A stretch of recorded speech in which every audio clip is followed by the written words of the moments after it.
how to create a strategic plan in less than 2 days so that you get employees buying in and engagement right from the start. Hi, everyone. Those of you who know me, and for those of you who don't know me, my name is Ivana Wilson, and I've got absolute pleasure to be with you today.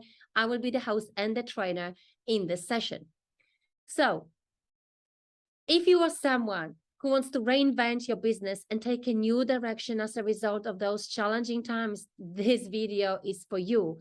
Or perhaps you're someone who wants to grow your company and reach more people, or someone who wants to align all the functions in order to make a bigger impact in your community or in your world, and you might be wondering where to start.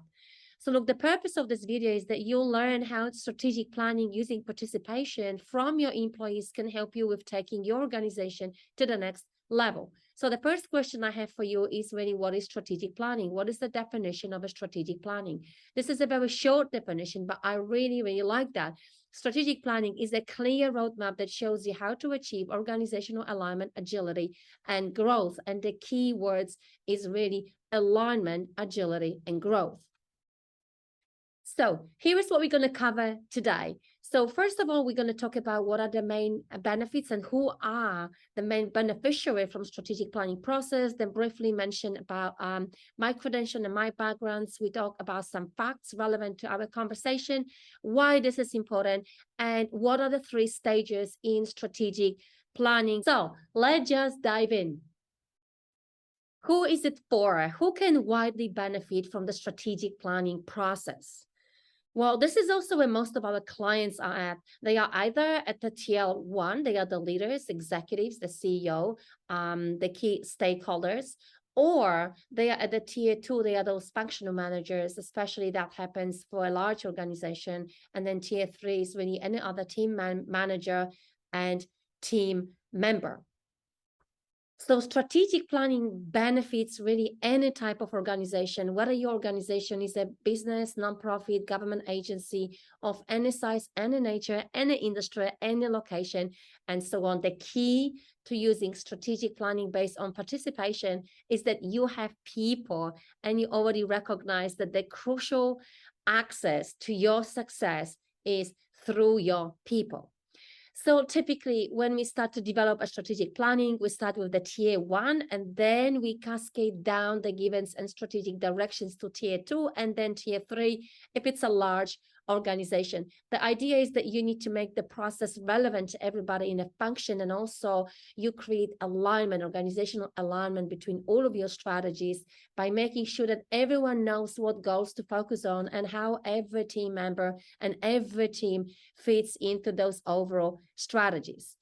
However, if you are someone who is just about to start your new business, we typically recommend using a business canvas model first and lay out those 9 building blocks, and really such as, value proposition and customer segmentation before doing the strategic planning. However, you might still find this video really relevant for you, especially that very soon you're going to find yourself in a situation where you apply for funding or start growing your organization, and then having a strategic plan in place will be very useful. So I just want to now go briefly and share with you something about myself, my background, so then you know where I'm coming from. So if you still wonder about my accent, I was born and raised in Poland and then lived in the UK, Australia, and now with my family and children, we live in Texas. I spent about 15 years working in the oil and gas industry, working mainly for EPC and owners companies such as MW Kellogg, Foster Wheeler, and Woodside Energy. All of those companies are large organizations ranging from 1,000 to 10,000 people, mainly are project orientated. And my initial roles that I was working in were quality management, auditor, especially ISO 9001 auditor. And especially in those roles, I learned very early the importance of planning, especially involving people in the process of planning. And as an auditor, I often found myself in a situation when we work with teams or projects that a lot of the challenges the teams and projects experience have come from decisions that were made or were not made early on. So then I became a facilitator, trainer, and I moved into more projects and project governance roles. And I spent about 10 years really looking, learning, applying those tools, processes, and approaches that can either make or break the project and often the company. So as a facilitator for strategy development, I have used the same processes, tools, and approaches, whether I've worked with nonprofits, small business, association, it always worked in the same way, no matter what size of the organization or the nature of this business. So you can see my main expertise is really about strategies, and opportunity framing, as well as stage gated process. I'm also a professional facilitator. I'm a certified member of the IAF, International Association of Facilitators, and I'm proud to say that I've published my Amazon #1 bestseller book in 2016. Ordinary meetings don't interest me. What is facilitation? And if that interests you, I will encourage you to check out my website where you can download the first 2 chapters for free. So look, in this video, I want to share with you the exact steps to create strategic planning using the people and your internal resources. But before we go there, I want you to understand why I believe that participatory strategic planning can be a solution for you, the leader of your organization. So let's look at some facts. Look, Gallup reported in 2021 that one of the most significant sources of global misery comes from work. This means that work is directly and indirectly causing people to feel miserable or even killing people. And if you look at the numbers, nearly 1 in 5 employees say they've been injured at some point, either from occupational accidents or work-related diseases each year while working. And even if your work doesn't injure or kill you directly, well, let's just look at the psychological damage that caused to a lot of people. So Gallup's measure of how people are doing at work is called employee engagement, and you have probably heard about this before.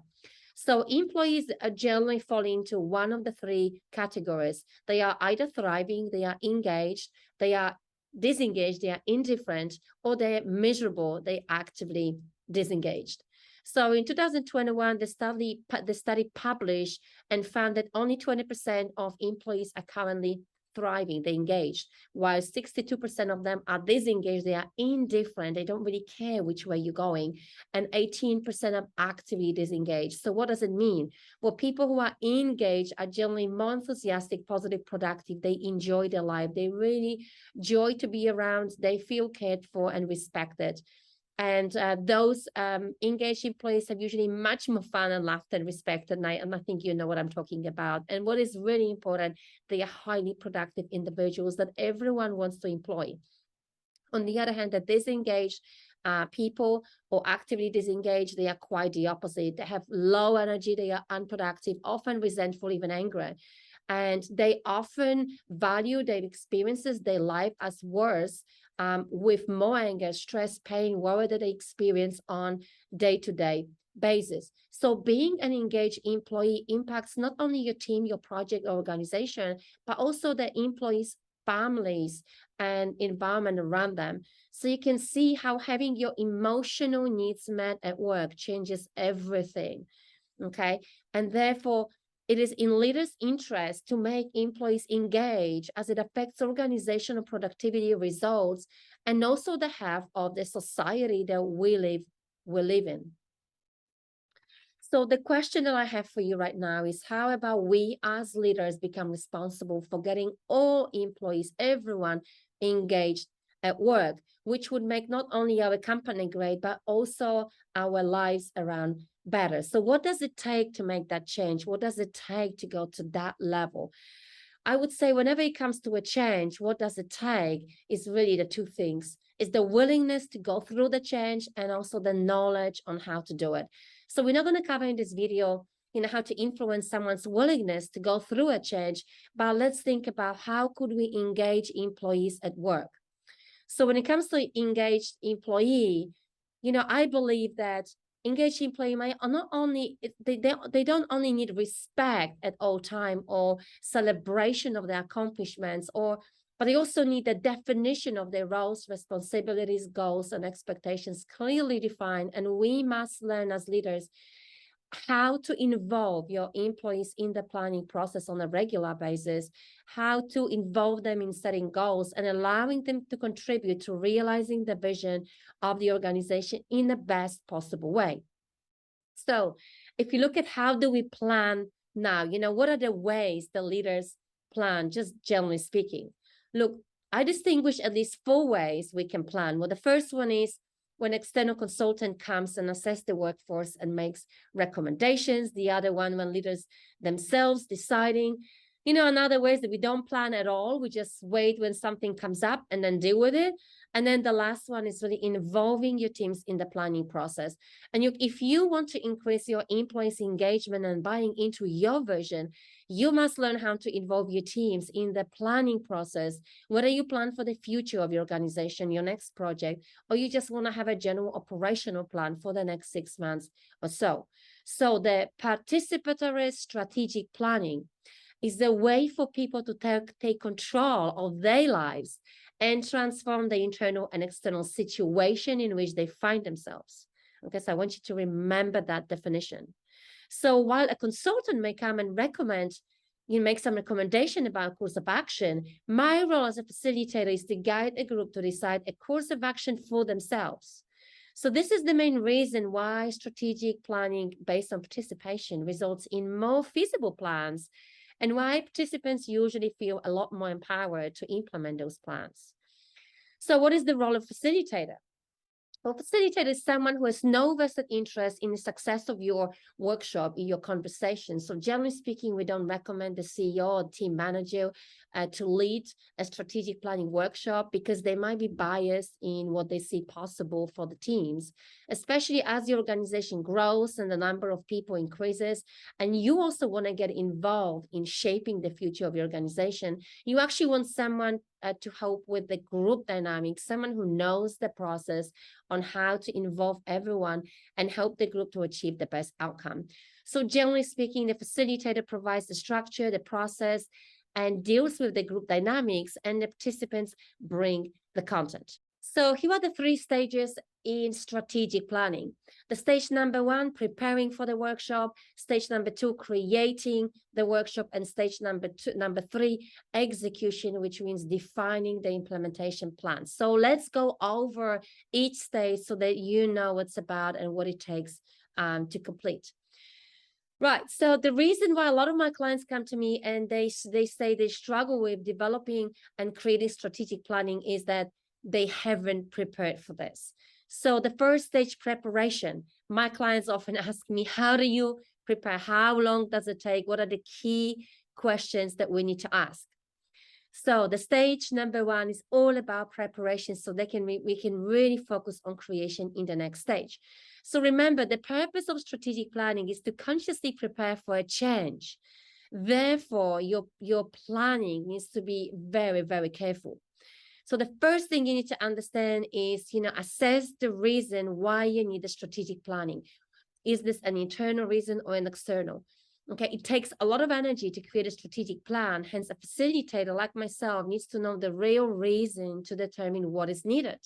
So what are some of the external reasons for having a plan? Well, you might just need to have a new plan because you've accomplished one that you've created a few years ago. Your company might have grown or might have shrunk, and you need to refocus your entire group.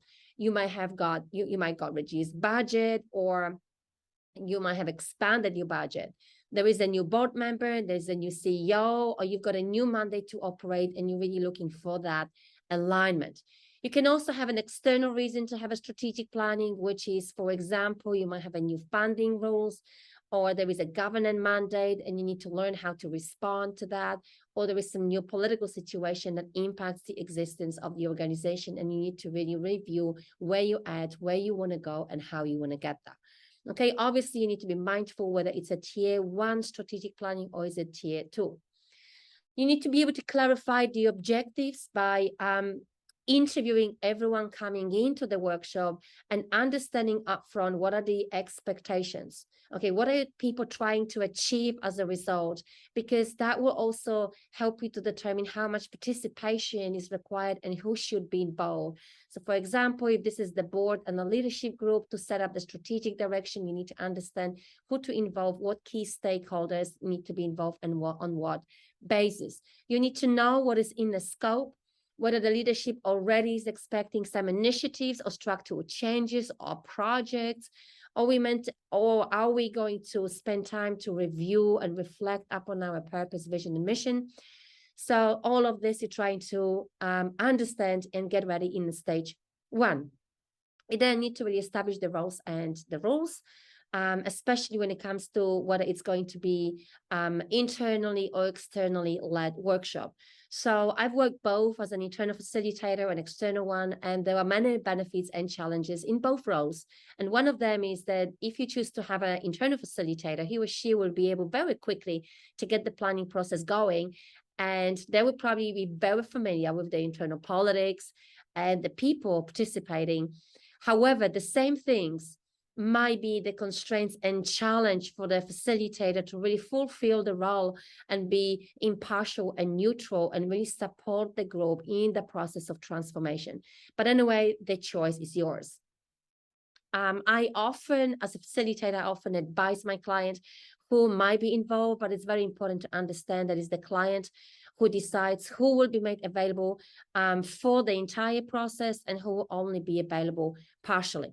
So bear in mind, the more people you involve at the start, the easier it will become when it gets into like implementation, especially if you have to involve your partners or clients or other stakeholders. And then the final thing is the facilitator will usually lead the process of designing the agenda and agreeing the timeline. And then you talk about the logistics, whether this is going to be an in-person or remote workshops. What about breakout rooms or sessions?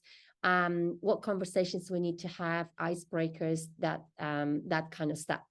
So when the stage 1 preparation ends, we're really moving into the heart of our conversation, creating the strategic planning by holding the strategic planning workshop. So this usually takes less than 2 days and is designed around those 4 questions. Where are we at? What is the current state? What is the context? Where do we want to be? What is the future state? What is the vision? What's in the way? What are the contradictions, the challenges, and how can we get there? So let's look at each of this in more details. Okay, so step number 1, where are we at? What is the context? Look, participants need to be given context to really understand, what is the big picture, and to start making distinctions between what we really know and what are the assumptions. So in order to fulfill on that need, I usually choose one of the following combination of tools. For example, reflecting on the past or reflecting on past strategic planning workshop. So those organizations that already had the strategic planning done before, looking at the past and comparing it with the current results, that generates a lot of insights about the current internal state. And again, those that have been reached, you want to celebrate, you want to highlight in your current workshop, and those that haven't, you will either incorporate into the new plan or they get dropped because they are no longer needed. So typically, I ask questions: what worked well and why, and what didn't, and why, and that generates a lot of conversations and insights, and again, a lot of trust, which is really what you want before you go to the next stage. So if you're holding a strategic planning workshop for the first time, I still like to propose to start with this open question on what worked for us, what achievements we're here to celebrate, what are we grateful for, to really start with that positive note. The second tool, which I often use to understand that context, is the historical scan, which is a very powerful method that allows participants to create a map of the internal history of the organization, the accomplishments, challenges, major turning points, trends, and also look at forthcoming trends and events that are likely to happen. Again, this can be done with an entire team or led by a leader, and is very useful exercise for newcomers because it allows them to get a better appreciation and knowledge about the company, about people involved, and also we get all better understanding about what hasn't been tried yet. If I don't do historical scan, we at least looking at trends or using a wave analysis tool is the same thing, where we're looking at what are the disappearing trends in your industry, what are the current trends that still have an impact on the organization, what are the emerging trends. And then Swot is one of the most commonly used tools to really have a quick picture about the internal and external situation by looking at the strengths, the weaknesses, opportunities, and threats. Again, I like to use that tool, this brainstorming tool, in relation to something. For example, we're using SWOT analysis in relation to how are we doing in relation to a competitor or a particular trend. I also encourage teams to use it before we draft implementation plan to really understand, where are we at in relation to that strategic direction that we just came up with. Okay, and then if we have in a scope of strategic planning, revision of the mission and values, this is the right time to do it. We're looking at the purpose, the mission and values. Again, the purpose is really all about understanding and reminding ourselves, why we are even in existence. The mission is really, what do we do in order to fulfill our purpose? And then values is all about, how we're doing the things in our organization. And those three elements, they are absolutely fundamental. And it's very important that every individual across the company, no matter where they're at, they align with organizational values and they can relate to the mission of the company. And if that happens, you see a lot more motivation, fulfillment, and real satisfaction from all of the employees. So I often recommend that gets revised periodically.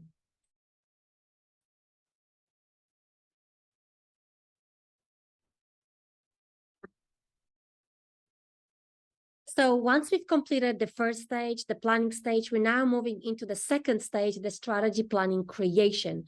And this part of the process, which usually takes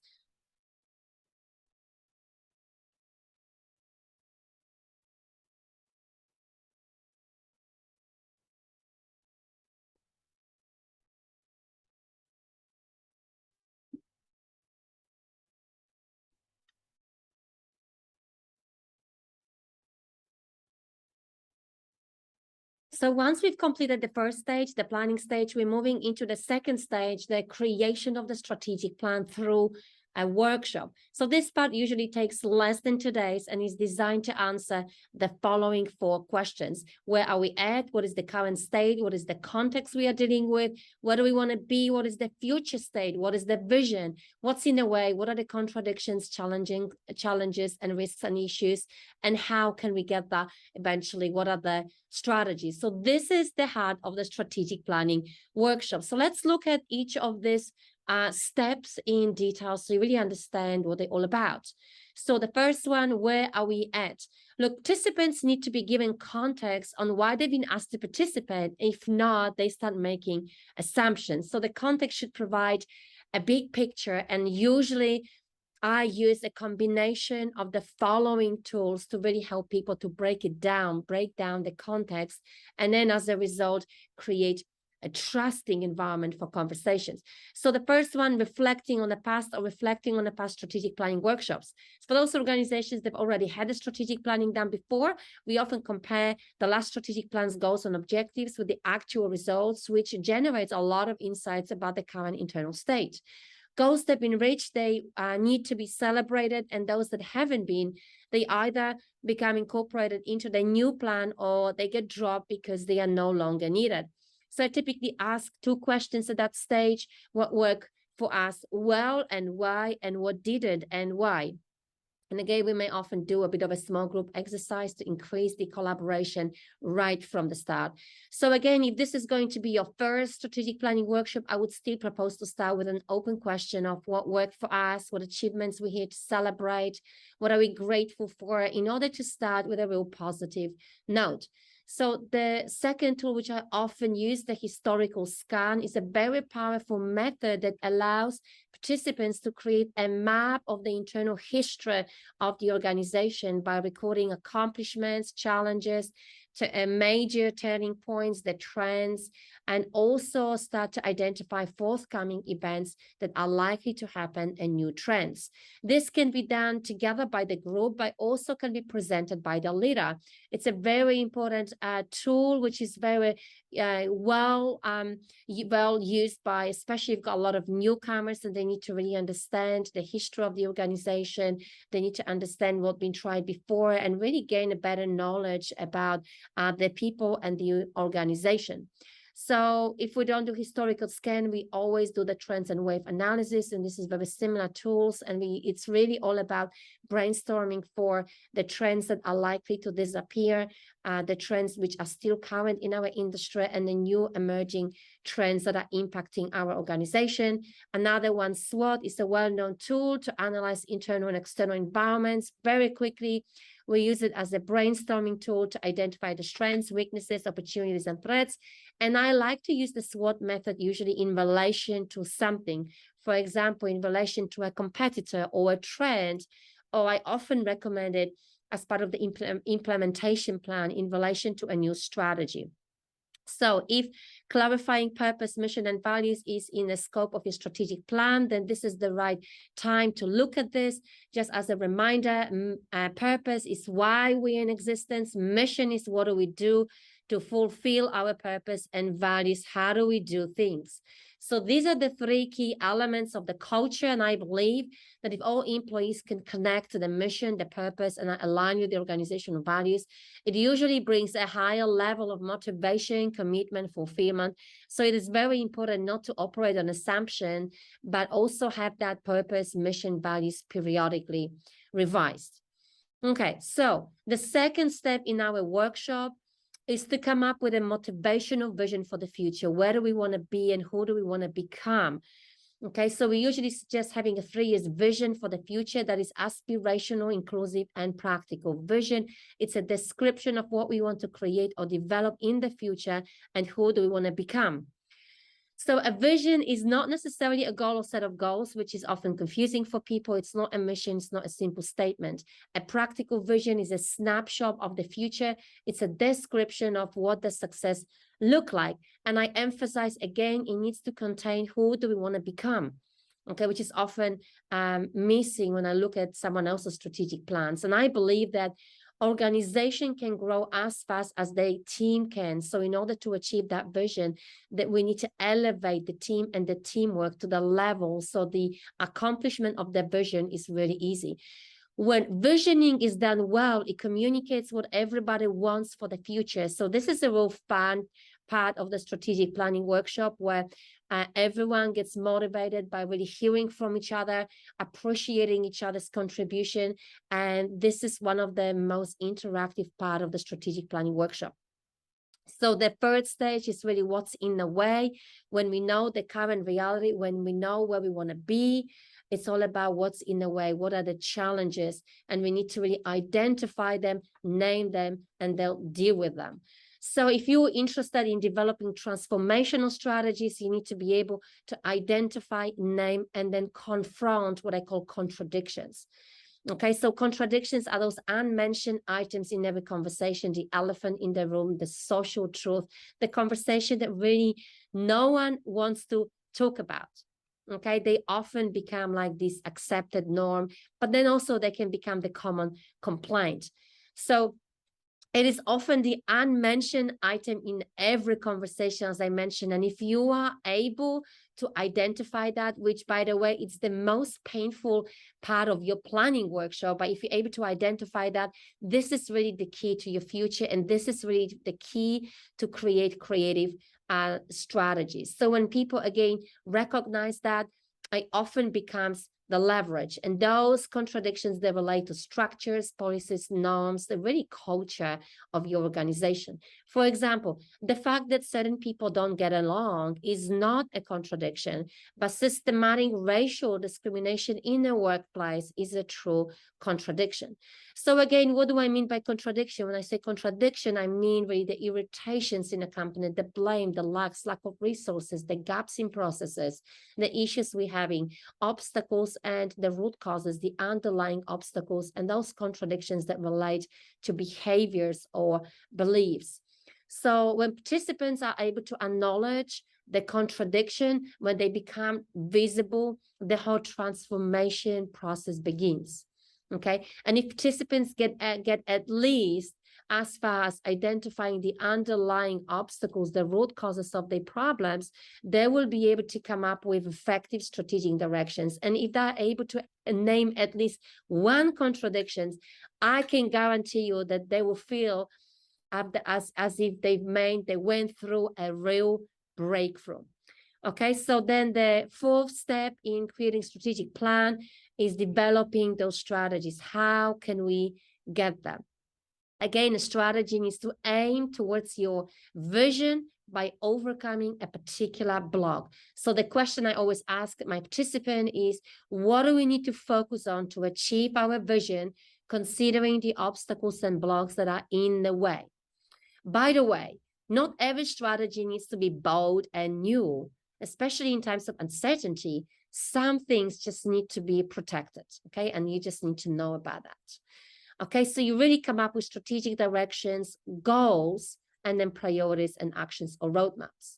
Again, sometimes a vision for someone might be a strategy for someone else, and this too might be confusing. Hence, remember that vision is a category of being, and the strategy is really all about how this will come about, what approaches we need to be taken. And then tactics is all about particular action that someone or a group needs to take towards achieving a vision. So let's just look for an example. A vision might be affordable healthcare for all, and then particular strategy, build a local hospital. You can see it's a choice we're making, and then tactics, hold a local fundraising campaign. Okay. So after we've brainstormed and sorted out those various strategies, we usually ask the group which strategy is the most exciting, which one will be the easiest to implement, which one has the most impact. So we're really trying to organize those strategies, we're trying to prioritize them, and then discuss the way to tackle those strategies, either by organizing action plans, creating roadmaps with milestones, etc. So really at this point, the hard work is usually done, and I congratulate the team for the effort. And at this time, we also break, and the client will make a decision on how the implementation will be carried out. So this happens if facilitator is not involved. If facilitator is involved, or if you just want to do it yourself, you just need to know that the third stage is called execute. So this is really about creating implementation plans for your strategies that really require that detailed thinking about the who, the what, the when, the where, the how. And the client might choose to do this part by themselves. So this part of the planning process also requires an understanding of the goal of a particular strategy, measures of success, there's the KPIs, understanding of the context, givens and assumptions. Often, again, as I mentioned before, we might do a SWOT to really understand how we're going to approach the implementation plan. Again, what are the actions, what is the timeline, and so on and so on.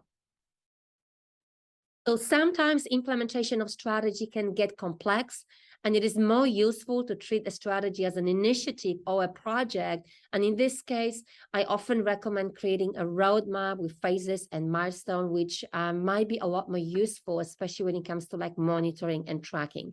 So again, as you can see from the slide, it's not about implementation plans. It's also in this stage, we're looking at creating communication plans, implementation structure, okay, which is part of the governance structure. How are we going to govern? How are we going to review those strategies?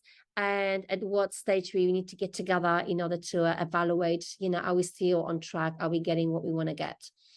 Okay, so let's go to the next slide, which is our summary slide. So basically, you can see again, it takes 3 stages in order to develop, create, and then execute your strategies. Okay, you can see each of the steps is detailed, and on average, you can see how long does it take to create. So creating the strategy planning, as I mentioned earlier, if you're interested to know the whole workshop, it takes less than 2 days, plus preparation, which is twice the time that you need, and then creating implementation plan for your execution is another day of work. When you get to do your strategic planning online, it's sort of the same. You also take about 2 days to do it, but again, you might want to break it up into having 2 or 4 hours a day only. And again, obviously it would just take a little bit different. I would still might take the same amount of time, but it would be obviously working hours, okay? But it might take over 5 days or even 6-7 days, the preparation stage, and then execution, which is putting together implementation plan, communication plan, and then governance structure. So for all of my clients, I always offer a complimentary review, which is to look at the progress of the work at month 3 or 6 from the workshop, which is either an in-person meeting or an online meeting. And all my clients always find it very valuable.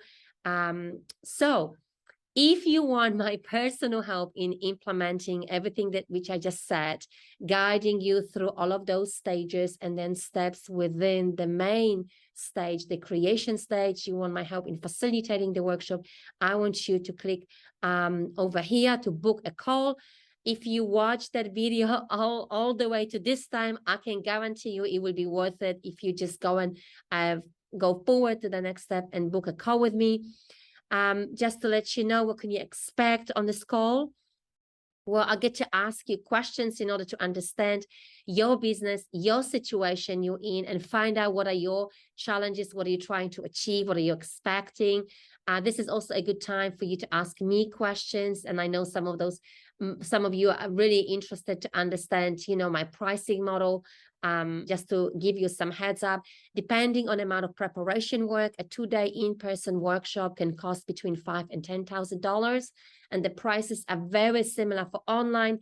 However, we give $500 discount if you manage to do your online workshop in 1 week.